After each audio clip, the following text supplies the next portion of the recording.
പത്മരാജനും കെ.ജി. ജോർജും ഭരതനും ആഘോഷിക്കപ്പെടുമ്പോൾ അവരോളം പ്രതിഭാശാലിയായ മോഹനെ കേരളം മനഃപൂർവ്വം വിസ്മരിക്കുകയാണെന്ന് സംവിധായകൻ കമൽ അഭിപ്രായപ്പെട്ടു.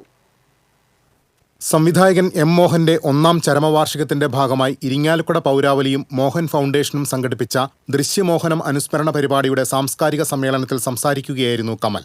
വിട്ടുവീഴ്ചയ്ക്ക് തയ്യാറാകാതെ തന്റെ കലാപ്രവർത്തനത്തിൽ ഒരു തരത്തിലുള്ള വെള്ളം ചേർക്കലും നടത്താതെയാണ് മോഹൻ സിനിമകൾ ഒരുക്കിയതെന്ന് സംവിധായകൻ സിബി മലയിൽ പറഞ്ഞു.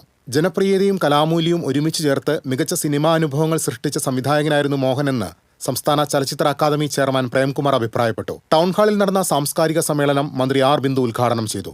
നഗരസഭാ ചെയർപേഴ്സൺ മേരിക്കുട്ടി ജോയ് അധ്യക്ഷയായി. മോഹൻ ചലച്ചിത്ര പുരസ്കാരം സംവിധായകൻ ലിജോ ജോസ് പെല്ലിശ്ശേരിക്ക് മന്ത്രി ആർ ബിന്ദുവും മോഹന്റെ ഭാര്യ അനുപമ മോഹനും ചേർന്ന് സമ്മാനിച്ചു.